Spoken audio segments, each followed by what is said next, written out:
so it's so so you see that this is an argument that is in regards to the in regards to the explanation of the second grammatical case. So last time we were discussing the second grammatical case, and we understood that the second grammatical case is a usage case of the particles used in place of la, latin, in which it mainly shows an action that is done over an object. And then we also talk about the definition of action and object.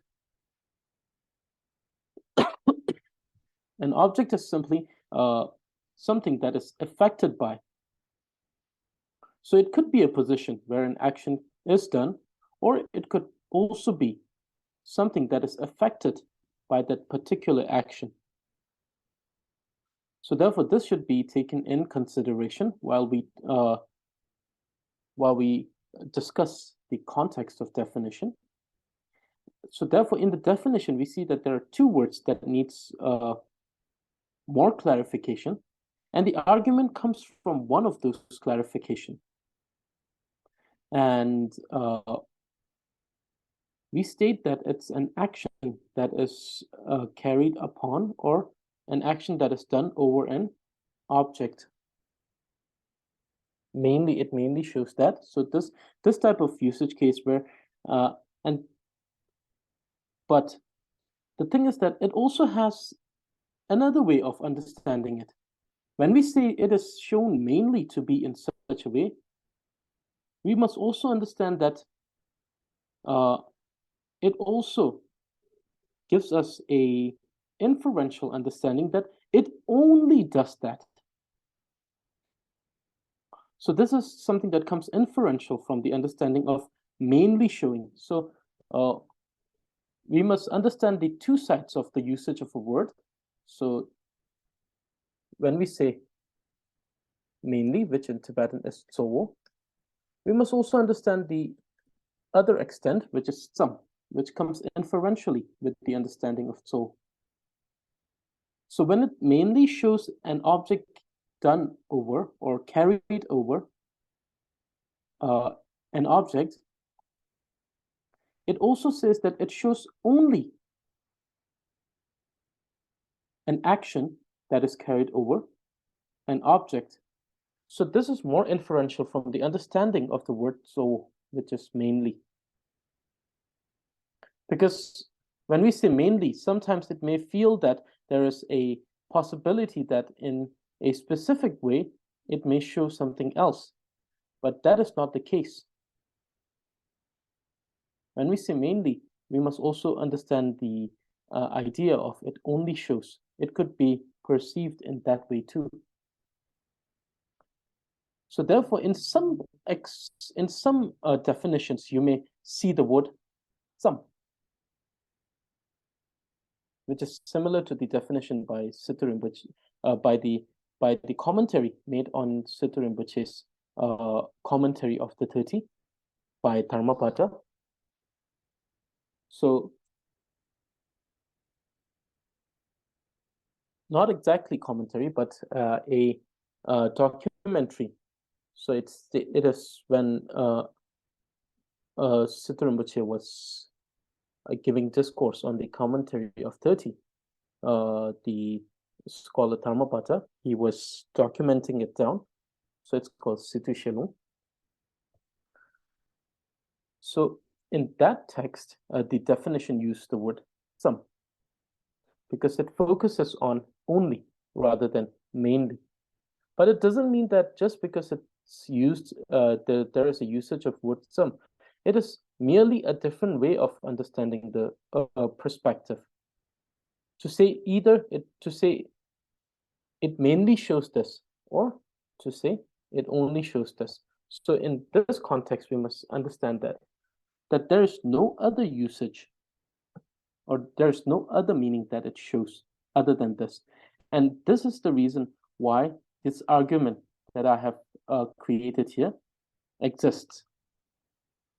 So, okay, before I go on telling you arguments, let me clarify why arguments. Because the more we argue about why, the more we make arguments upon something, there's more things that we understand from that particular thing. So therefore, I'm bringing up these arguments so that we can see the different perspective that only is possible through arguments. But still, we will only bring one argument to minimize the confusion that may arise from bringing up too many arguments. So therefore, that is the reason why I have chosen the safest way to bring the argument, and that is from the Sitterim, which is grammatical lineage, and from his commentary, which is closer to this commentary also. So, and which is also the grammatical lineage that I personally identify as belonging to when I use Tibetan grammatics, Tibetan grammar. So it's more preferential because there are some arguments. There is no argument upon the main core understanding of the text. It is only the special cases, or it's only the extended explanation of things that has the argument. The core explanation in every grammatical lineage is more or less it's the same, because these are based on the 30. So anything other than the core explanation of the idea is not valid, and it's not right by the obligation of the author. It's not right, and as a so therefore, to do so, that is to bring out argument over the disagreement over the core teaching of 30, as writing a commentary on the core teaching of 30 would be a disservice to both the main author as well as the reader or the scholar who follows that lineage. So therefore, all the arguments are just on the extended things as well as on special cases. And so today I bring one of those arguments, and it's per se more like clarifying a more generalized explanation, because the definition of the second case seems quite generalized. Because the thing is, the problem is that the explanation of the definition of action, which is bringing up this sort of confusion.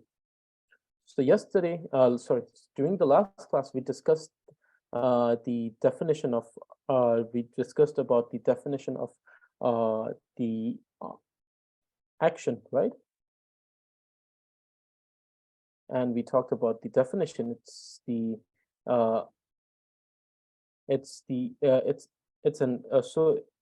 an effect upon an object, so be it a beneficial or harmful effect, or change in position, or change in the state of change in the physical or mental state in case of a person or a sentient, or any other form of verb is understood as action. Now the argument comes from the very first point, that is the affecting the object in a way that it either benefits it or harms it. So it mainly comes from benefiting, the portion that is of the benefiting the object. This is where we bring up this argument. So, and therefore, with this argument, what will happen is that one of the sentences that we made yesterday will be discarded as an example of the second grammatical case. So here we say that usage case, grammatical, so second grammatical case, So it states that, so here we see that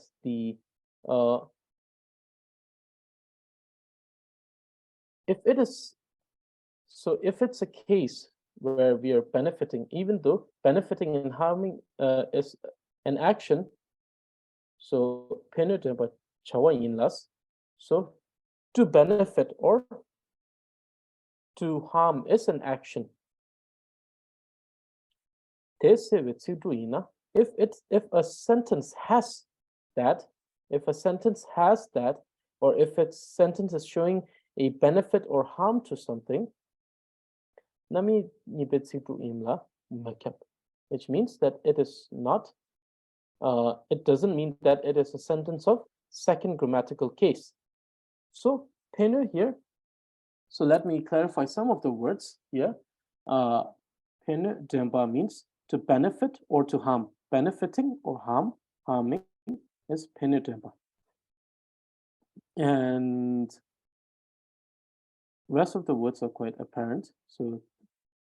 So even though benefiting and harming is an action, because we said that in the second grammatical case, it mainly shows an action over an object.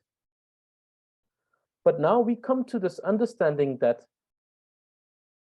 the definition of action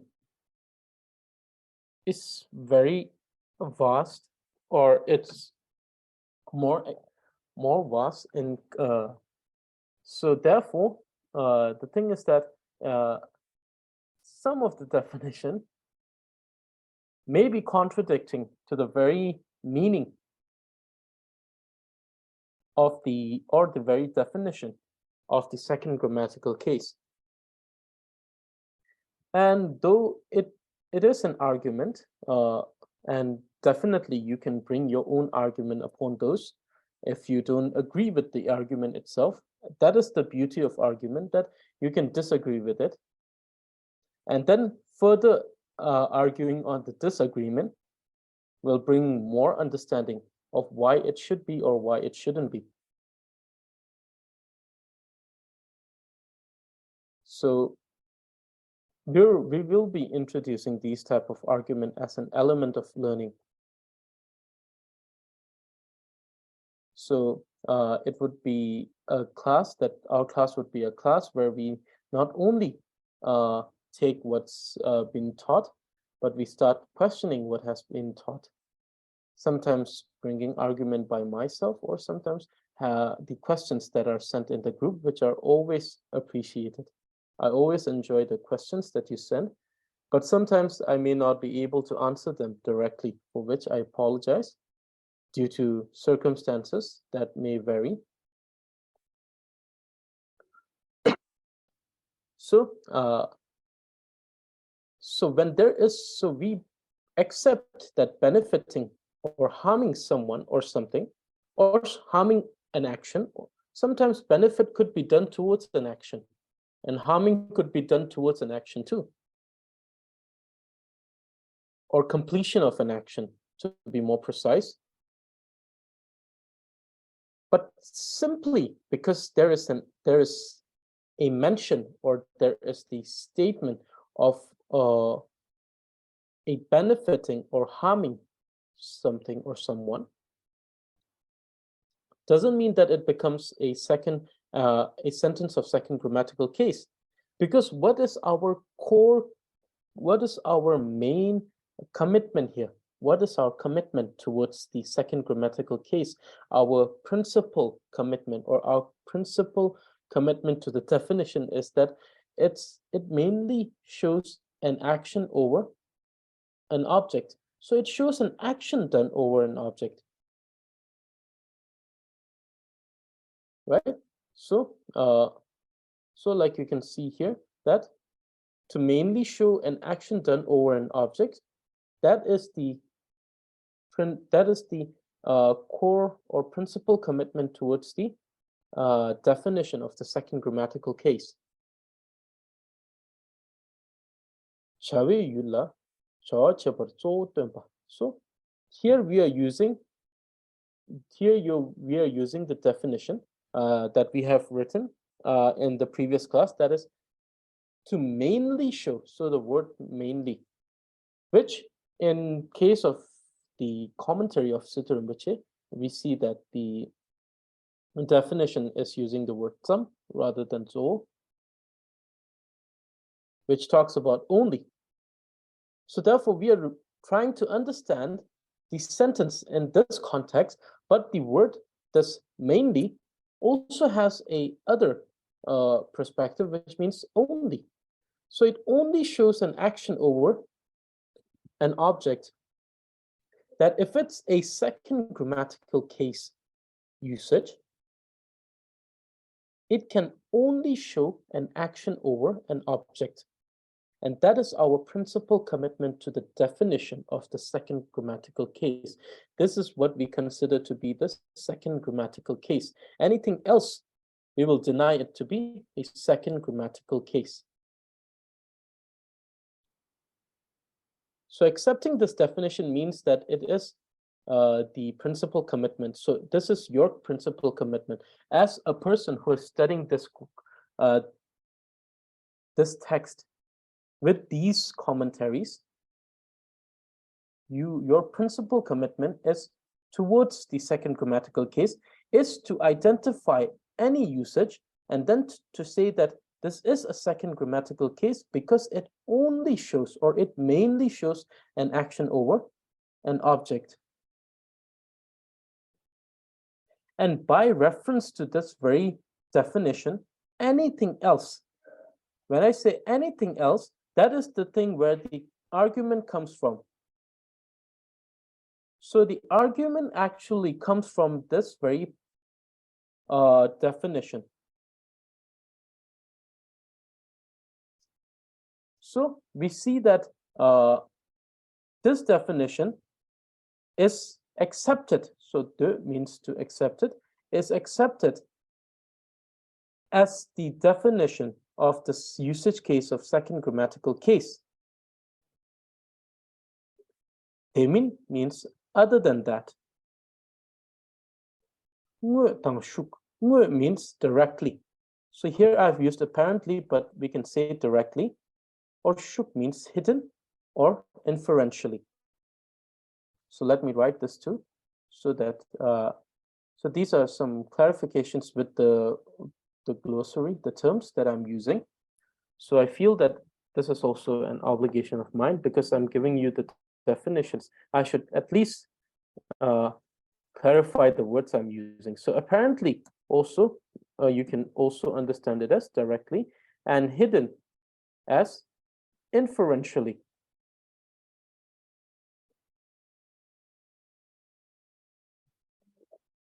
So in no case, be it directly or inferentially, should there be any other meaning than the action over an object. So now this is the argument that we are bringing. So this is from where we are going to begin the argument. So we take the definition of the second grammatical case and we say that, okay, so this is the definition of the second grammatical case. Okay, now I'm so my principal commitment towards the second grammatical case will be to uphold this definition. And now accepting this, I must understand that the statement that I identify, or the statement that I approve to be of the usage of second grammatical case, will have neither a direct or apparent or a hidden meaning that is shown to be other than what is of the action over an object. Okay, so now we're starting the argument from here. So now what is the argument? Okay. Now this is the argument. So, penna. Kila rupate tang. Taru tsa-chin tabu-tsi-tup-nam. So it says that for example, sentences such as give bone to the dog and give grass to the horse. These type of sentence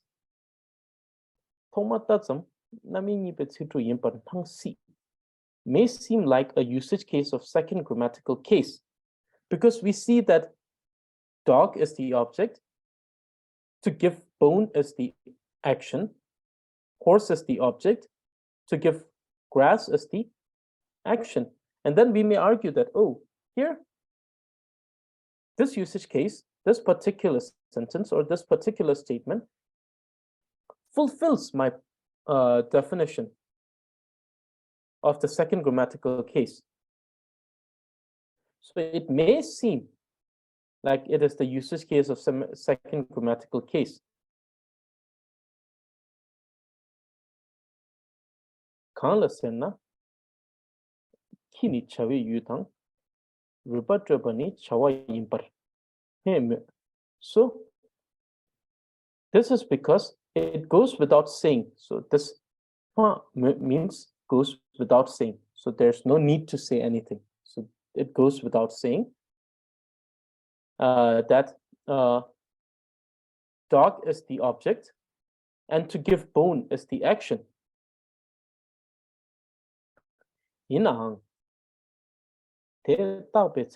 So, but upon analyzing it, which is the sentence, kini chawe yute tela rupa trapani tropo kyato inse shula chawa chawe goba sel. So dog is the object. So upon analysis, the dog is the object, and the action of giving bone is given so in order to fill its stomach, so that the dog will be full, so that the dog's stomach will be full, that the dog will no longer be hungry. So without the analysis, just looking at the sentence by itself, it doesn't seem that it has a hidden meaning or inferential meaning. But the sentence that is to give bone to a dog, in that sentence, we see that it has a hidden meaning, and that the hidden meaning is for the dog to fill its stomach. Why are we giving the dog the bone? So that the dog doesn't go hungry.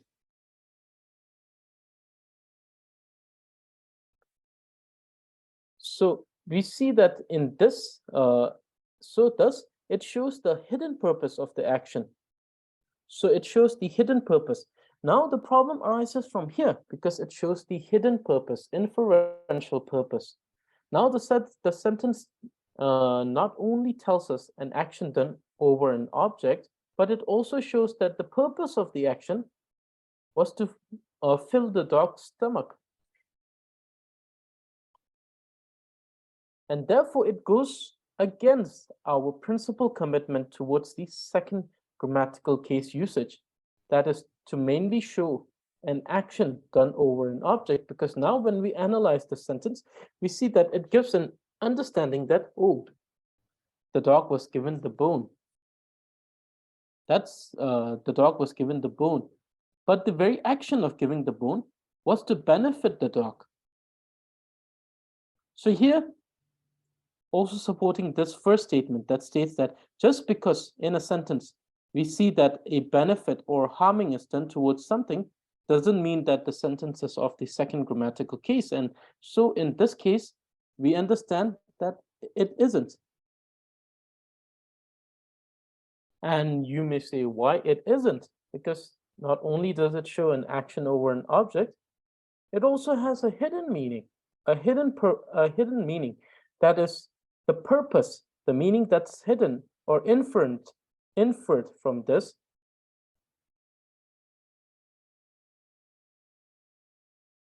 is that this is given to the dog so as to benefit the dog, so as to benefit the object.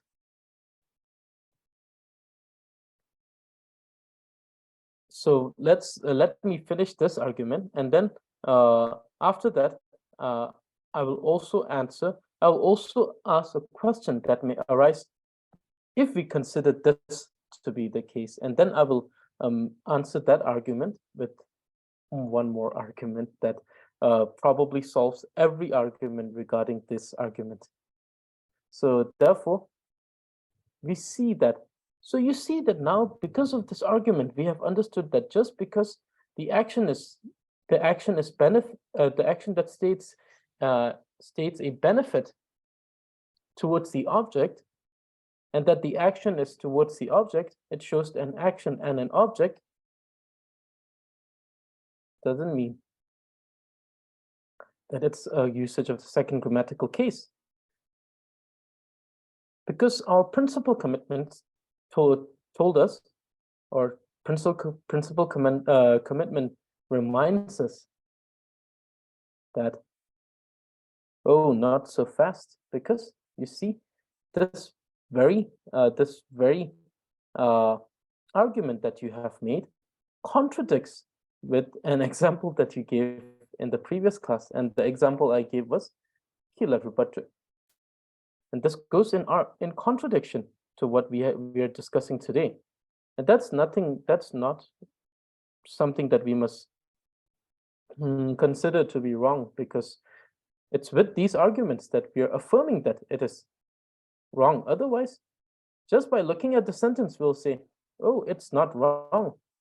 And you may say, why? Because an action is being carried on, and it's being carried on upon an object, and it fulfills the three main components. And not only that, it also seemingly, so please focus on the seemingly. It seemingly fulfills the definition of the second grammatical case. But upon analysis, we see that there is a hidden meaning, and the hidden meaning is the purpose of the action. So we see that the purpose of the action is to benefit the object, that is the dog. And by the action, we see that there is a direct benefit to the dog. And though the meaning is not shown directly here, it's not shown directly here, but it is inferred. And the evidence for its inferential understanding is that giving the dog is benefiting. Giving the bone to the dog benefits the dog by filling his stomach.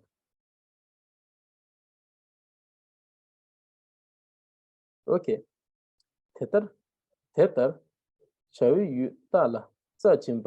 So the reason why I'm writing both Tibetan and English is so that you can read this, you can improve your reading pronunciation, you can improve your pronunciation, as well as you can use these as an example to make your own sentences. If you think like, oh, in this particular lesson, this sentence seems to be very wonderful. I think that I want to use this word in this manner, or I want to use this word. Then you can directly take it. You can take it from these, and then you can construct your own sentences. What it will do is that it will make your sentence longer. It will make your sentence have more meaning. When I say more meaning, it doesn't mean that having a better meaning, but to have more information. And in some word, it will also decorate your sentence to sound better. So that is the reason why I'm writing everything in Tibetan. If it was just for the explanation purposes, I could have done it with merely the English. But since it is so that you would also improve your writing, I'm providing my writing as an example, so that it may help you improve your Tibetan writing in a way. So therefore, and then of course you can also refer to many of the writings of the great scholars, and then you can also refer to them and then improve accordingly. So we see that Tedar Chavi Yuta latsa jinis latwa tate shaka kebe chitwins. So giving the grass to the horse is to make sure that the horse becomes strong and fat. So the purpose of giving the grass is it has the purpose of making it fat. Sidru tenila shula chawe gyoba tempa nami nipe sidru impar ni miteto. Since in these sentences, we see that in these sentences there is a hidden meaning that is of the purpose of the action. So these sentences to be considered as sentence of second grammatical case is not logical. So miteto means being illogical or being insensible. So without logic or without sense. So not only did I contradict myself, but I contradict myself with a reasoning here. So in the previous lesson, we had kila rupatu as an example of the second grammatical case. But in this lesson, we're arguing. Why are we arguing in this lesson? Because we want to make the understanding. If we were just to take the definition without any analysis upon the definition and bringing up arguments to deepen our understanding of the definition, then we might all say that, oh, yes, this is correct. So that sentence is of the second grammatical case because there is object, there is action, and there is the particle of la. And then none of us will have any problem with that sentence. But furthering our understanding of that sentence, to further our understanding of that sentence, of the definition, we come up with this argument. And not only did we disprove it with valid reason. So therefore, in these arguments, the other thing that I'm showing, that I'm trying to tell every one of you, is forming your own idea of Tibetan grammatical system. Because later, as you keep studying these, later you will have your own preferred way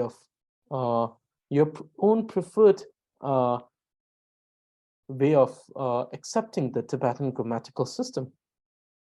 And therefore we have different grammatical lineages, and we have this different type of arguments. And then similarly, we have cases where people are more inclined towards the colloquial system. And then in cases where people are more inclined towards the written system. And when you start analyzing it through these arguments and see the pros and cons of each of these, then you will be able to establish something called as your own understanding of Tibetan grammatical case, and then Tibetan grammatical system or Tibetan language system, that you will have your own logical explanation to why Tibetan language should be in this way and not in any other way, or why this kind of case should be in this way. The core principle, the core teaching will always be mostly same, but it's with the more extended explanations like this one, where what I did is I took the definition of action. In that, I took the definition of action, a portion from the definition that states the benefiting.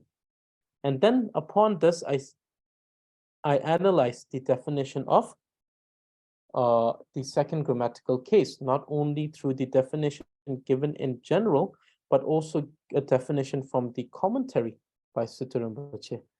And then taking those two things in consideration, what I did is I made this argument to establish what the second grammatical case is.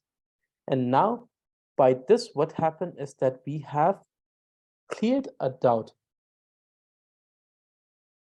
upon sentences such as Kila Rupatu and Tala Tsachin. Now we are no longer confused if this is second grammatical case or not, or in worst case, accepting these to be second grammatical case without any argument. Now we have established the argument and thus given evidence, making it evident that these are not second grammatical case by the reference of the definition of the second grammatical case. So therefore, now we have understood that these two cases are not second grammatical case because these two inferentially or have a hidden meaning or inferentially shows a purpose of the action.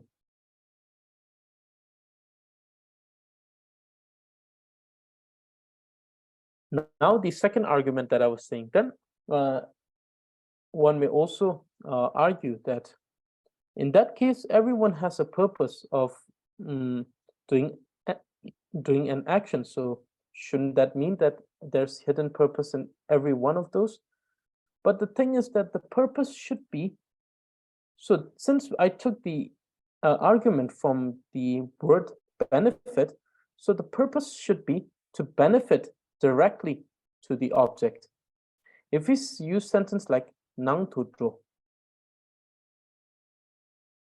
and here I'm talking about in the context of the language, so we'll just keep it as simple as possible.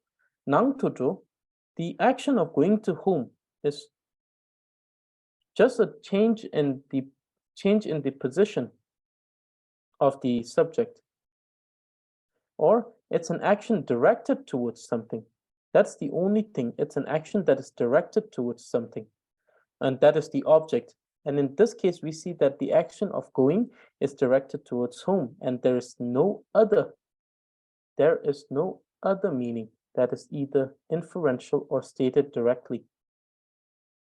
And and upon that, us going to whom,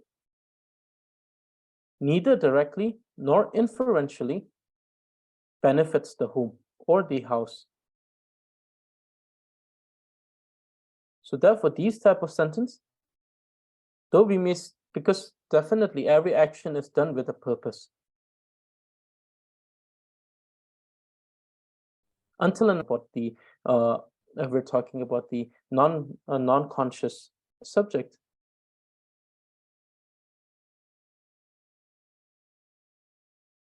Otherwise, in most of the case, if it's a conscious subject, the action is definitely done with a purpose or intention. But here, not only the purpose that is hidden or stated directly, but the second condition that it must fulfill for it not to be the second grammatical case is to show that there is direct benefit to the object by the action, and therefore directly making a connection to the hidden meaning. Otherwise, the inferential or the inferential meaning does not pervade over this type of sentences. It becomes, the purpose becomes a generalized concept rather than specified to a sentence. So therefore, sentence like nang tudro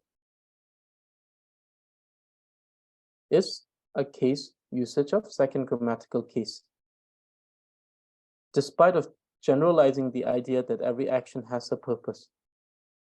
But here but in these two cases, it's more specified because the action is directly benefiting the object. So therefore, this is the argument. And now the subgroup of the second grammatical case, that is that itself or teni. So nami nipe nangchen, nangchen means subgroup. Nami nipe nangchen teni, subgroup of second grammatical case, that itself. So the definition. Nami nipe nangchen yila. So this is a subgroup of second grammatical case. Chawi yula chawa chepar tempa mase. So since it's a subgroup of second grammatical case, so it must only show an action done over an object.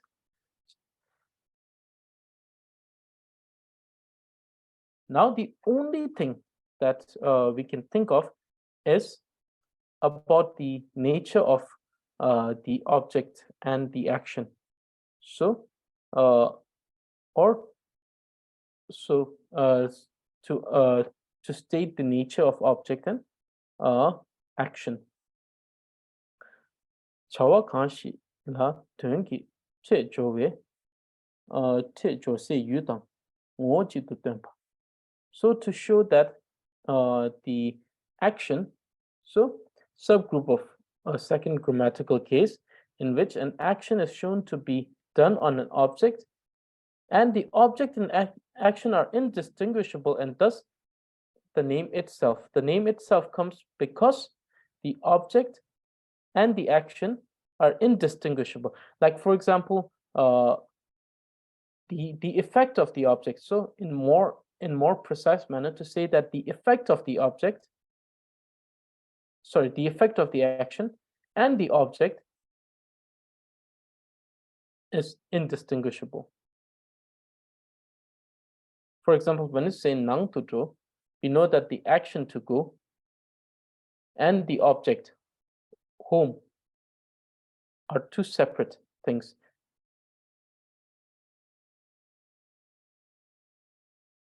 But in here, we will see that the object and action, and this is actually out of the 5 usage case, this is normally the 5 usage case of the particle used in place of la.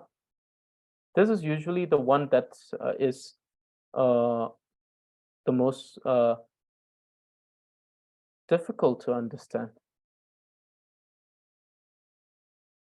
But we must understand that just like the second grammatical case, it will fulfill the object and sub-object and action criteria, and that the definition, by definition, it will fulfill the prime commitment, that is to show that an action is done over an object. But now the nature of the object and action, that is in question here. And just because the nature of being separate or being one or indistinguishable does not change the fact that an action was done over an object. So which refers the object that itself to be the action, or action that itself to be object. So every time when we discuss when I discuss this particular particle, it's always easier when I give examples. So for example, when we say ring to draw, right? Ring to draw. Kap chawa ring to draw watang yu ring ni ngo chite chawi yul chawa le thate to mepar. So in this case, we see that when we say ring to draw, the one that is being, so it means to grow taller. The action to grow taller and the object that is taller or being tall is indistinguishable, because the action requires the object, like when we say nang to draw, going to home, going, the effect of going, and home is not dependent in a way like growing tall and tall is dependent. That is the very object of growing tall and the very action of growing tall. These two are indistinguishable in this case. So let me provide you with another example here. So, okay, so in the example which we say that torutang or torutang, which means to make it higher. Normally, when we say nang tuto, we see an object that is home, which is depicted separately from the action of going home. But in this case, ring tuto is the action itself, which is to grow tall, or in this case, toruto is the action itself. There is no action without the mentioning of the object in this case, toruto or ring tuto. Ring tuto means to grow taller. And to grow taller cannot indicate the meaning if tall was separate from growing taller. So therefore, this is the object, but the object is not separate from the action, which is this entire statement, ring tuto, which means to grow tall. Similarly, toruto, to become higher. And high cannot be stated separately and then understood as going higher. For example, nang tuto, do can be understood as to go, and nang as home. But in this case, toruto itself is the action, and to is the object. So we see that these are indistinguishable. So even while mentioning the action, one has to mention the object, and that without the object, one cannot mention this entire action, that is, or kituto, to become happy. So in these cases, we see that in these usage cases, we see that the object and the action are not as separable as in the case of nang tuto, in which we can say that this is nang and this is do. Do means to go, and nang is the house. So nang tuto means go to home. But in these cases, we see that without mentioning the object, we cannot understand the action. So without the tall, we cannot say growing taller. Ring tuto. Without the ring, we cannot say ring tuto. Without the to, we cannot say toruto. Without the ki, we cannot say kituto. But in the case of nang tuto, without the nang, we can still say do, which means to go. And we can understand it separately as a separate verb. So in case, because in this case, we see that the object that is growing taller, the object, the effect is that it's becoming taller, and the action is to grow taller. To grow taller are not separate. So these type of phrase or statement are known as the second the subgroup of second grammatical case, that itself. So for example, if we also say light shines, which means light shines. The shining is not separate from the light. and the light is the object of that is the object that is shining, the action of shining. So the action of shining the light is not separate from light. So in these type of grammatical usage, these type of grammatical cases are known as that itself.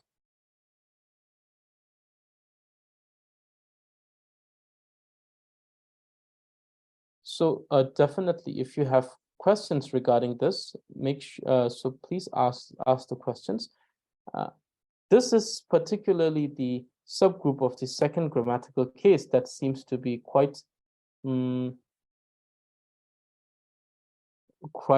difficult to understand.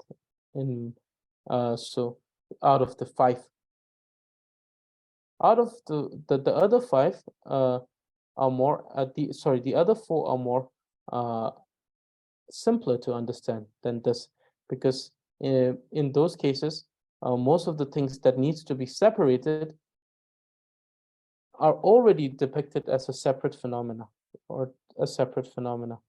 But in this case, the problem is that the action cannot be understood an action without the object.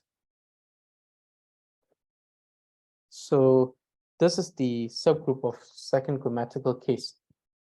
Okay, now let me do some clarifications on the questions that was asked. So the first question that was asked was on it was on Yure and Tuk, and the question was it seems that let me see the question. Okay, so the question was Tuk is used for first-hand visual or experiential knowledge or experience, whereas Yure is used for second-hand. Okay, so for this we must understand Yure as a combination of two names, which is Yue and Re. So we must understand what do we mean by Re, right? We know that Duk is an action, and Duk is an action, action word, and Re is understood as a confirming particle. It confirms something.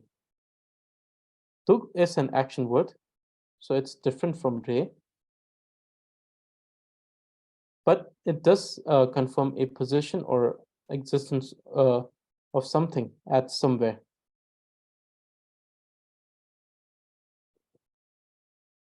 So last time we were also talking that Duk is used for in the present tense. Duk is used for second person and the third person, whereas Yue is used for first person. Now, if we are to understand things that are understood by listening to someone. So for example, let's take this sentence, right? Let's say, Pagi rishik tu and Pagi rishik yore.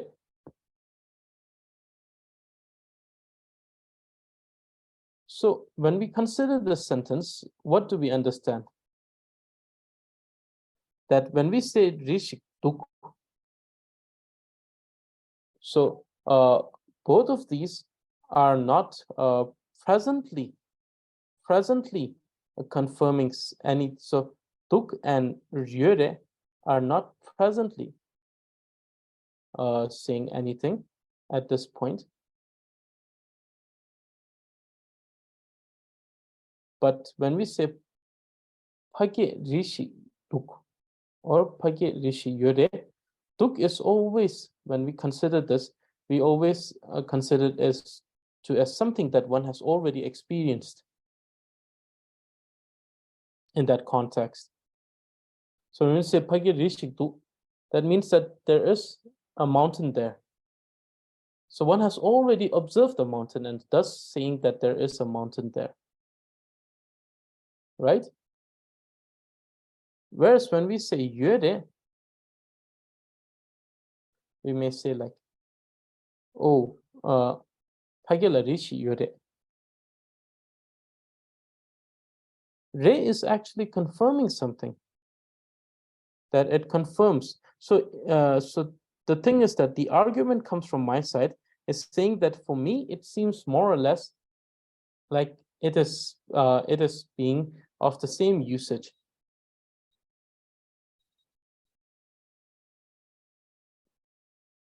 But now if, so here it's stated that in some of the books, it's explained in that way.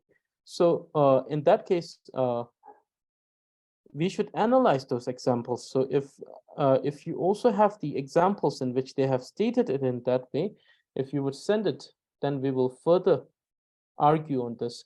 So please remember that whenever if there is a contradiction between the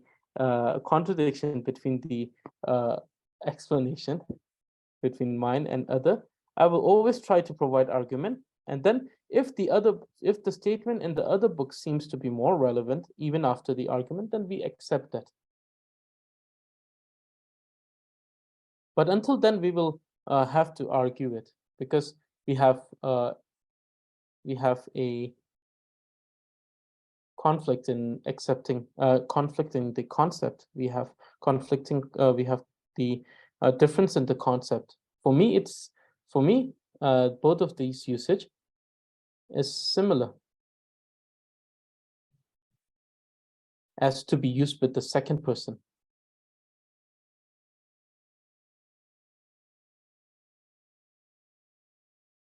For me, when it comes to someone, an experience, if it's an experience that is possessed by the first person, I'll always say that I will prefer the usage of the word "je."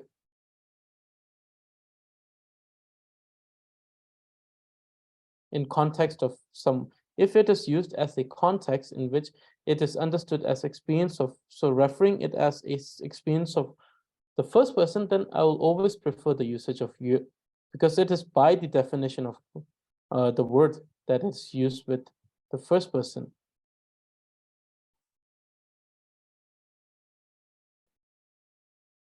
So therefore, I humbly request you to also send me the example in which, or most preferably, the page in which they have said that this is used in this way. And then if after argument, if we find out that this definition that is in the book is more correct, then we will accept that. But after the argument, if we find that it actually is something that is more used in the context of preference rather than considering the grammatical rules, then we will try to go towards the other side, that is the accepting that this is not the case and that both of the usage are the same. So therefore, please provide the page number, and that would be, I would truly appreciate that, since it is a very wonderful question. Okay, so now the second question, when there is a subject, is it systematically considered as agent?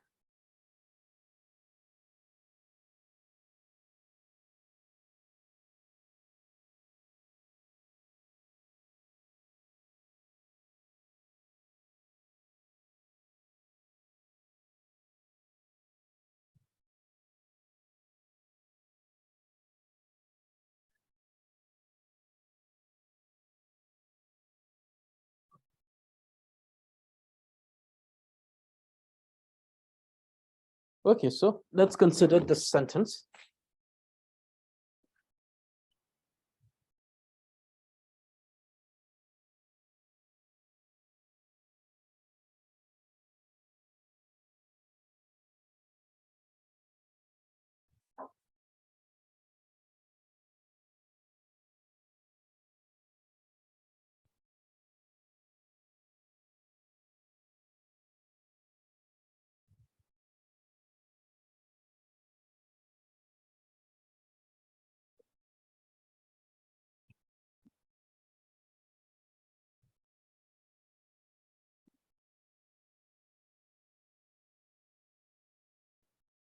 So Dorje ki tenrup to netsu,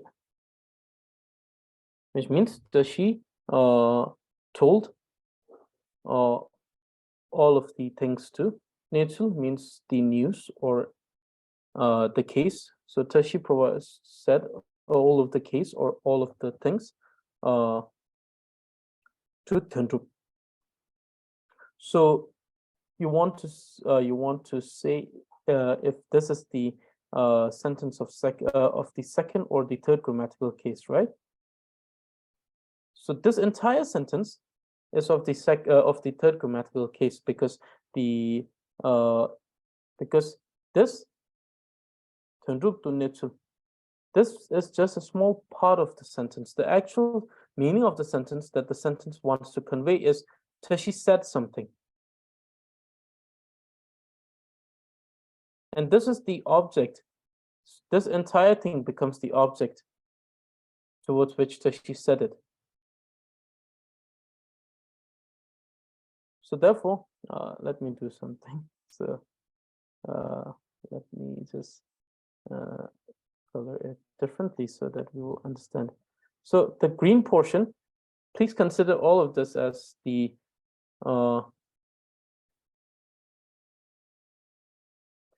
object on which Dorje was doing the action. So this is a sentence where we have the action, the object, and the subject. But still, this becomes a sentence of the action because it primarily shows that action was done.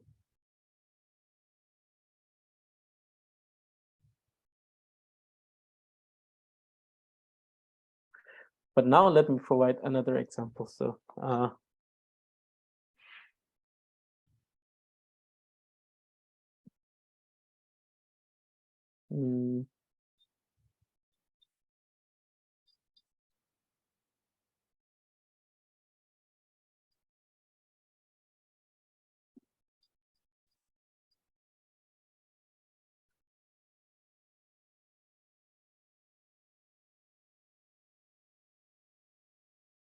so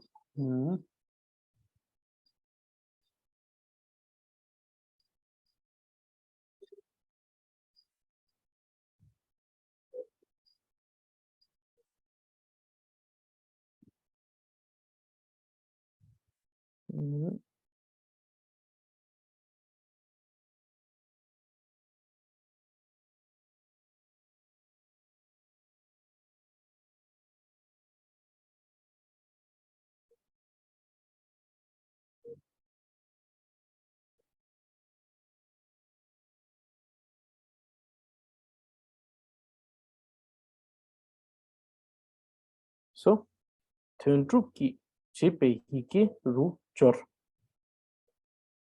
So the letter that Tenrup wrote arrived. In this case, this entire thing becomes the object, and this becomes primarily a second case sentence. So this is quite interesting, isn't it? Because object could be a name, could be a pronoun, but then it could be an entire phrase understood as a single thing. So Tenrup ki chipe yiki, it is a letter, but it is a letter. Now we are specifying what type of letter. It is a letter that was written by Tenrup, because there could be many different type of letters, but in this case, it's the letter that was written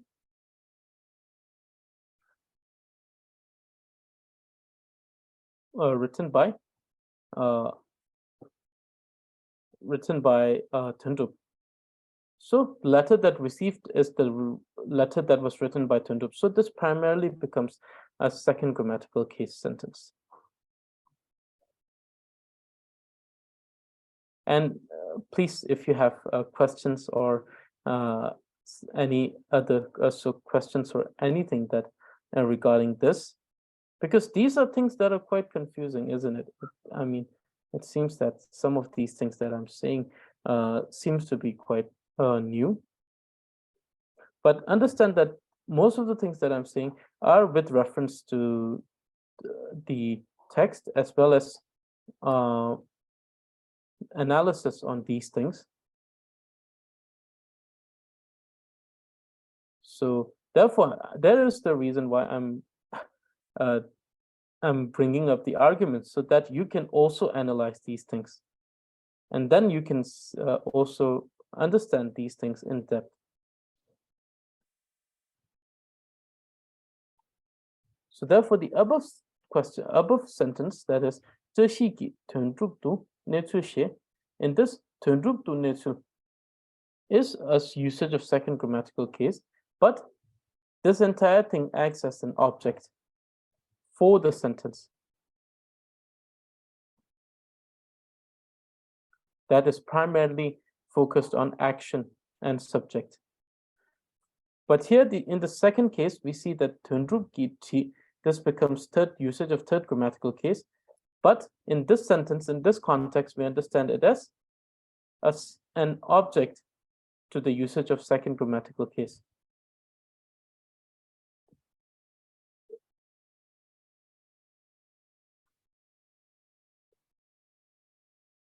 So similarly, we don't need to take it like, we don't need to make it. So for example,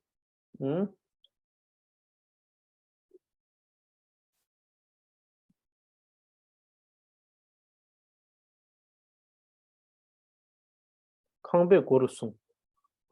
So 강배고 rusung means holding to the gate of house or the door of house. So here the entire thing, 강배고, becomes the object. Then you may say that this is the usage of the sixth grammatical case. Yes, this is the usage, but the usage, the entire usage in this case has become the object. And the other thing, I'm always saying sentence, sentence, sentence, but in more clarification, to be more precise, I'm referring to it as a statement. So a combination of name and word that makes a sense. For me, that is a statement, a tsiktuk. Or jiba. Okay, so I think I have done all of the clarification. So therefore, if there is a subject, like in this case, there is a subject, it doesn't necessarily mean that this becomes a third grammatical case or the agent case. And just because we have the usage of second grammatical case doesn't mean that this doesn't become the usage of the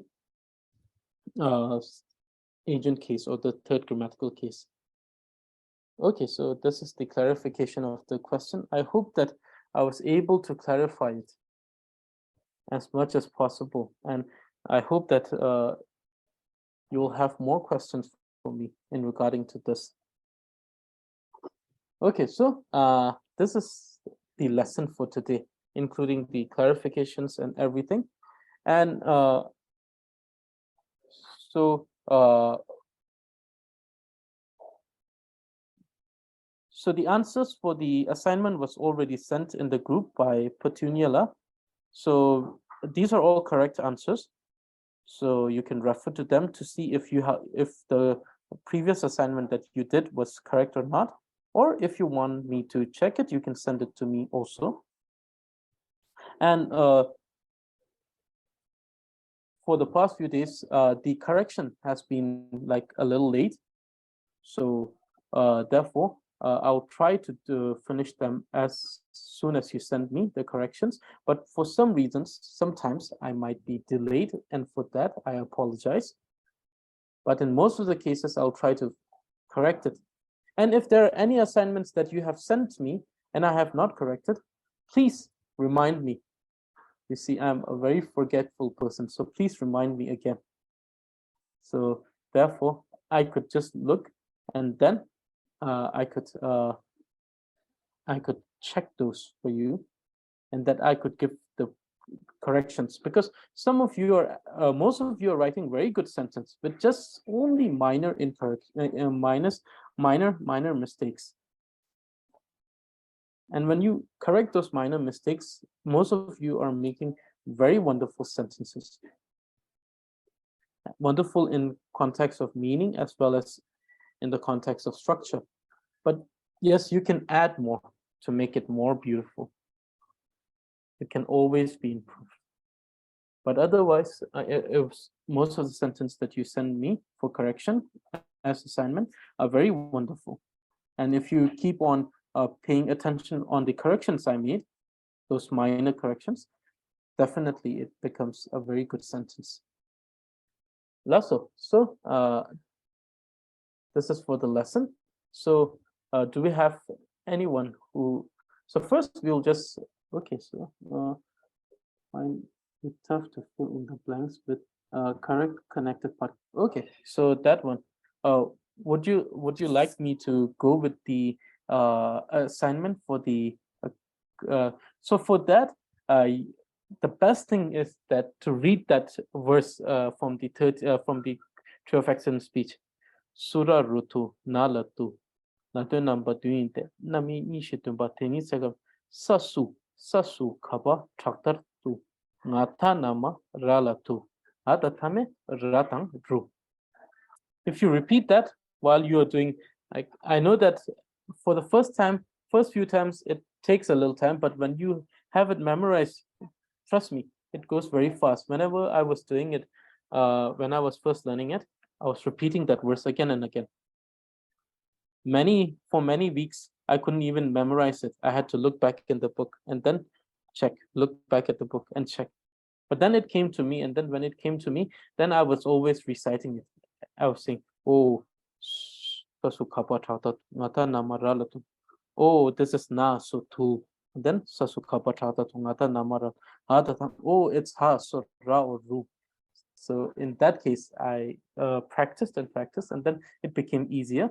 Definitely at the beginning, the rule for following the suffix is seemingly a little difficult, but when you memorize, when you have the text memorized, it becomes so much easier.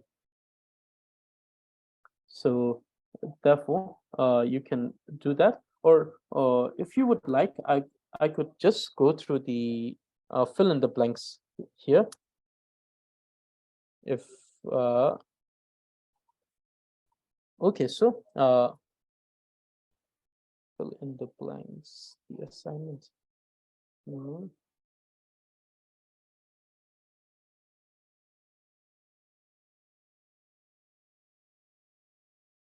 Assignment.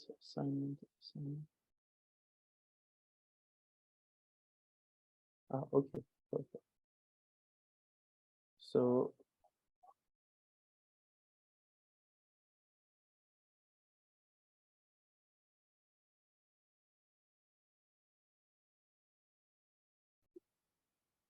here we have the fill in the blanks. So the she. So we see this is sa. So sa, su. So since it's sa, it will be followed by su. Here you have to write su. Then we have che, sim, tro. Sa su, kaba tractor tu. Nga tha. So it's tha. Nga tha nama rala tu. So tu. Gumba chunjil. Sasu kaba tractor tu. Ngata nama rala tu. So tu. Then lopta. Sasu kaba tractor tu. Ngata nama rala tu. Hatang tame. Since it is tame without suffix and it doesn't have this the punctuation, so ra. Sasu kaba tractor tu. So it's ka. So tashakyu tu. Sasu kaba tractor tu. Ngata nama rala tu. Hadang tame ratang ru. Since it has the punctuation ru. Then sasu kaba tractor tu. Ngata nama rala tu. Hadang tame. Since it doesn't have the suffix, it is tame and it has the punctuation ru. Then sasu kaba tractor tu. Ngata nama rala tu. Hadang tame. Then it has the punctuation ru. Sasu kapa traktar, since it is the post suffix letter ta, tu. Sasu kapa traktar tu, ngata nama rala tu, since it is ra, tashapya tu. So this is how we do this. I know that in the beginning, it seems like, oh, you have to repeat it again and again. This is like, if you do it again and again, it's too much work. But believe me, when you do it again and again, what it becomes is that you get the concept. And then when you have already understood the concept very well, what happens is that next time you see this, you'll see, oh, tu, su, it becomes faster and faster. So this is something that I used. So therefore, this is the way I would ask you to do it. Okay, so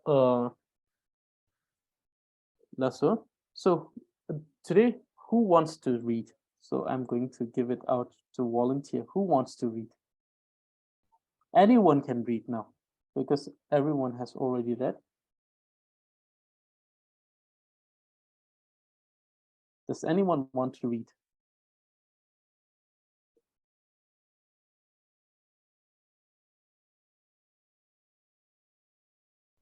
Okay, so for today, so I'm very sorry because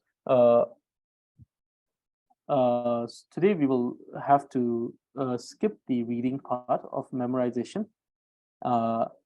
So does anyone have questions regarding today's lesson? I'll only be able to take one question. Very sorry for that. I'll take one question, and the rest you can send it in the group. Whenever you send questions in the group, I truly appreciate it when you have it. So you can send it in the group. Other than that, if someone has a question, just one question, I will be able to take one question. So any questions regarding today's lesson?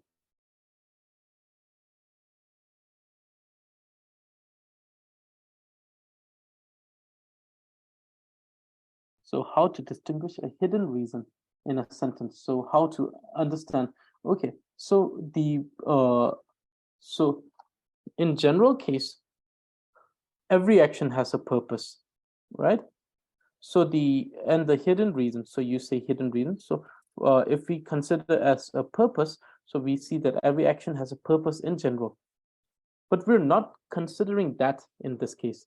In this case, what we have to do is that the hidden purpose should not only be a purpose, but it should be a purpose that directly benefits the object. So the action should directly benefit the object. If that is the case, then this hidden purpose will be considered to be a valid reason for it not to be a second grammatical case. Other than that, every action will have a purpose. So if we generalize this concept, then every sentence will not be a second grammatical case sentence. So that is the way you understand the hidden purpose. So the hidden purpose is understand. So not just a purpose, but a purpose that shows that an action is done to directly benefit an object. So I hope that this clarifies it. And so if anyone of you have questions, please send it. Lasso, please send it on the group, and I will answer it there. If it's a very long answer, I'll just record it. I'll make sure to record it on MP3 to make it sound clearer, and then I'll send it to you. Okay then. And other thing, so tomorrow's class, that is of the basic conversation, right? So we will postpone this to Wednesday. So for tomorrow, we'll postpone it to Wednesday because of some work that I have tomorrow. We'll have to postpone it on Wednesday. So I will see every one of you on Wednesday for the basic conversation class. And thank you for participating in the class. And I hope that this is beneficial to every one of you. And thank you for your commitment in learning this language, Lasso. And I will see you on Wednesday. Tashtale, and thank you.